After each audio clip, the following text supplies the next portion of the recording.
आज हम पढ़ेंगे क्लास 7th में, सब्जेक्ट है अपना हिंदी व्याकरण। और आज का जो पीरियड है वो थर्ड पीरियड है। ओके, तो अपन ने जहाँ तक पढ़ा था वहाँ से आगे से आज अपन पढ़ेंगे। पेज नंबर 12 पर आपको दिया हुआ है, जैसे कि ध्वनियों के उच्चारण स्थान को मैंने आपको पढ़ा दिया था। अब पढ़ते हैं प्रयत्न। Okay, manner of articulation. प्रयत्न का अर्थ होता है कोशिश या चेष्टा। वर्णों के उच्चारण हेतु मुख द्वारा की जाने वाली चेष्टा या यत्न प्रयत्न कहलाता है। प्रयत्न दो प्रकार का होता है, अभ्यंतर प्रयत्न और बाह्य प्रयत्न। ओके, तो फर्स्ट पढ़ते हैं अभ्यंतर प्रयत्न। वर्णों के उच्चारण से पूर्व जो भीतरी प्रयत्न करना पड़ता है वह अभ्यंतर प्रयत्न कहलाता है। इसी तरह ख दिया हुआ है, अभ्यंतर आपको समझ में आ गया, मतलब कि अपन जब मुंह से कुछ वर्ण निकालना है तो अपने अंदर जो भीतर जो प्रयत्न करना पड़ता है अपन को, उसको बोलते हैं अभ्यंतर प्रयत्न। ख दिया हुआ है बाह्य प्रयत्न।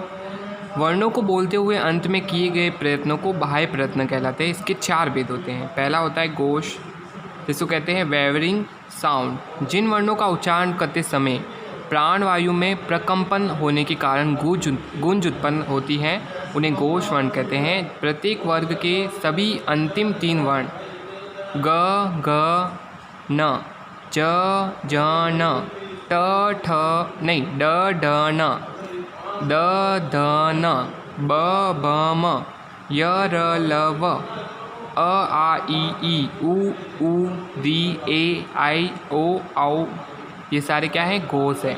मतलब कि घोष साउंड है, वेवरिंग साउंड है। ये टोटल 30 होते हैं। कितने होते हैं? टोटल 30 होते हैं। इसी तरह नेक्स्ट है अघोष, मतलब नॉन वेवरिंग साउंड। इन वर्णों के उच्चारण, मतलब जो उल्टा अपन ने पढ़ा है उसका विपरीत। इन वर्णों के उच्चारण में प्राण वायु में प्रकंपन नहीं होता है, इसलिए उसे अघोष कहते हैं।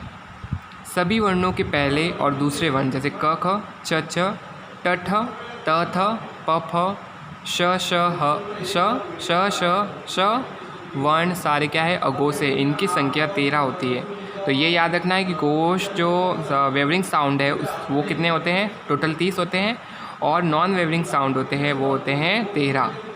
अब है थर्ड अल्प प्राण, जिसे कहते हैं नॉन एस्पिरेट। जिन वर्णों के उच्चारण में श्वास वायु कम मात्रा में बाहर निकलती है उन्हें अल्प प्राण कहते हैं।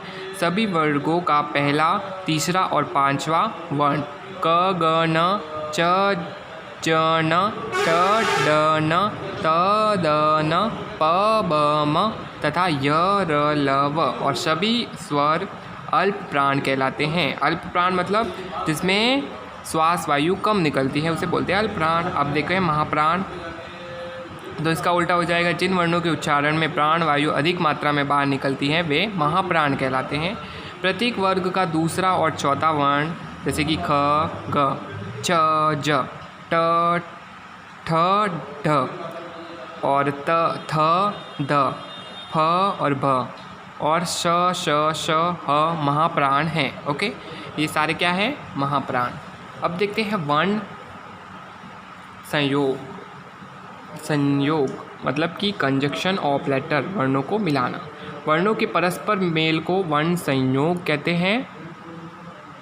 वर्ण संयोग 2 प्रकार के होता है। ओके, पहला है व्यंजन का स्वर से संयोग और व्यंजन का व्यंजन से संयोग। तो व्यंजन का स्वर से संयोग अपन पढ़ते हैं आज। स्वरों की सहायता के बिना व्यंजनों का उच्चारण संभव नहीं है। जब कोई व्यंजन स्वर रहित होता है तब उसके नीचे क्या लगाते हैं? अपन हलंत लगाते हैं। जैसे क के नीचे हलंत, छ के नीचे हलंत, मतलब इसमें स्वर ऐड नहीं है। व्यंजन वर्ण से मिलने पर स्वर्ण वर्ण अपना स्वरूप बदल देता है।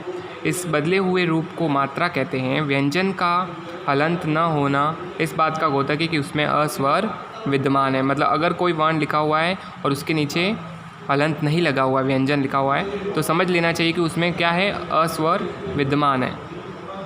और अगर उसके नीचे हलंत लगा हुआ है तो वो मतलब उसमें नहीं है। कौन? स्वर व्यंजन में। यहाँ उदाहरण स्वरूप निम्न तालिका प्रस्तुत की गई, जैसे स्वर अ, आ, ई, उ, री, ए, आई, ओ, औ। तो इसमें मात्रा दी हुई है, तो जैसे स्वर और व्यंजन का सहयोग देखो।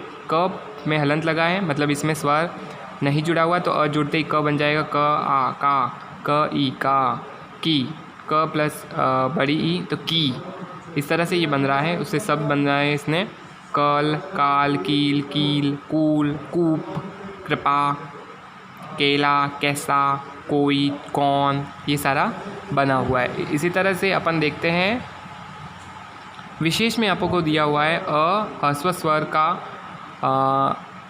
यानी कि ह्रस्व स्वर का मात्रा चिन्ह नहीं होता है, का मात्रा चिन्ह नहीं होता है। इससे रहित व्यंजन हलंत लगाकर क के नीचे हलंत, च के नीचे हलंत, ट के नीचे जैसे कि लिखा हुआ है लिखे जाते हैं, तथा अस्वर सहित व्यंजन क, च, ट जैसे ये लिखा हुआ है, और नहीं है तो इस तरह से। अब है सेकेंड, र वर्ण पर ऊ तथा ऊ की मात्रा क्रमशः इस प्रकार लगाई जाती है। र के नीचे जैसे हलंत प्लस ऊ, जब र, कुछ बच्चे क्या करते हैं इस तरह से लगाते हैं, ये गलत होता है, इसको इस तरह से लगाया जाता है। ओके, इसी तरह र में जब बड़ी मात्रा मिलती है तो इस तरह से लगाया जाता है, और जब छोटी मात्रा होती है तो इस तरह से। ओके, ये आपको ध्यान रखना है। तो आज अपन इसमें यहाँ तक पढ़ा है। अब आज अपन क्वेश्चन आंसर को देखते हैं पीछे वाले।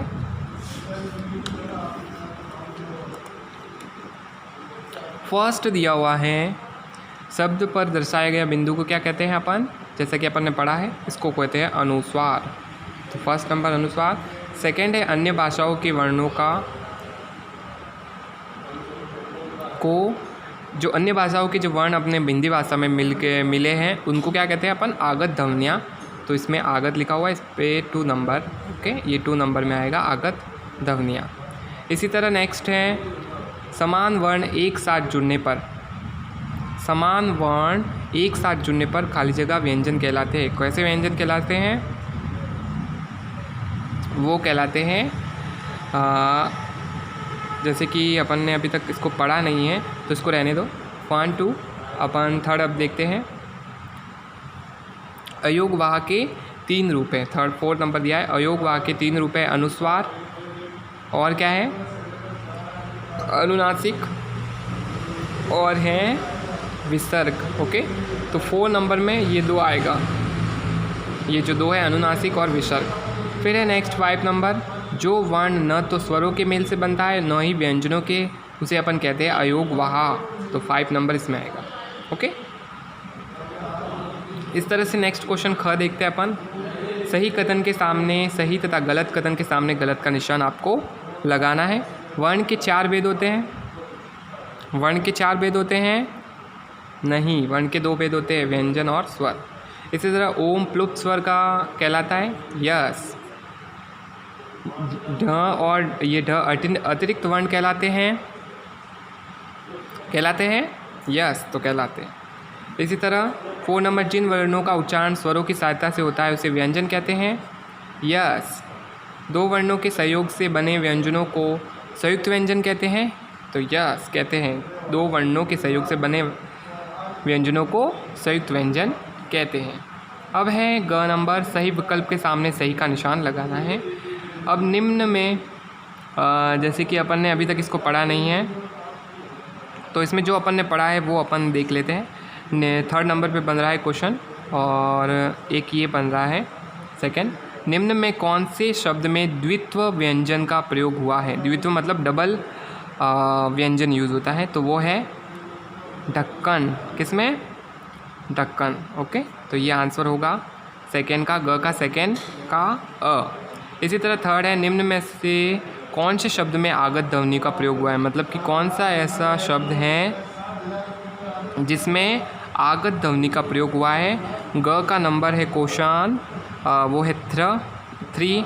ओके, 3rd नंबर है, तो इसमें सड़क लिखा हुआ है, पक्ष लिखा हुआ है, टॉफ़ी लिखा हुआ है। तो ये जो टॉफ़ी शब्द है ये है बाहर से आया हुआ शब्द है, तो इसका आंसर होगा ये। इसी तरह नेक्स्ट 4, निम्न में से कौन सा कंठ वर्ण है, कंठ मतलब कंठ से बोले जाने वाला वर्ण है, तो इसमें अ में दिया हुआ है ह, ब में दिया हुआ है प और स में दिया हुआ है ल। ओके, तो आपको पता लगाना है कि कौन सा है कंठ वर्ण वर्ग का। तो 4 नंबर का जो आंसर है वो आप सोचो एक बार, तब तक मैं बताता हूँ आपको। तो क्वेश्चन नंबर ग का 4 जो है उसका कंठ वर्ण मतलब कंठ से बोला जाता है, तो प ल, तो ल तो क्या है, तालु वर्ण है, प नॉर्मल है। तो ह अपन कहाँ से बोलते हैं, कंठ से, इसमें कंठ का यूज़ होता है, तो इसका आंसर होगा 4 का ओके। इसी तरह नेक्स्ट क्वेश्चन जो है पेज नंबर 16 पे दिया हुआ है, उसमें लिखा हुआ है निम्न में से कौन से शब्द में स्वनिम ध्वनि का प्रयोग हुआ है। ओके, तो ऐसे अपन ने पढ़ा था स्वनिम क्या होता है, तो इसमें बनेगा ज्ञान, मोड या लक्ष्य। तो इसका आंसर है मोड। ओके, तो इस पर आपको टिक करना है। अब है वो जैसे कि क्वेश्चन बस यहाँ तक ही। अब आपको जो वर्क रहेगा, काम रहेगा, होमवर्क हो रहा है, आप नोट कर लें, मैं नोट करवा रहा हूँ। तो पीरियड 3 का होमवर्क रहेगा, वो रहेगा पेज नंबर, अपने जो आपकी बुक्स में क्वेश्चन स्टार्ट हो रहे हैं जहाँ से पेज नंबर है 15, उस पर क नंबर क्वेश्चन दिया हुआ है 1 2 4 5 आपको करना है। ख का 1 2 3 4 5 करना है। ग का 2 3 4 और 5 आपको अपने नोटबुक में करना है। ये आपका वर्क रहेगा।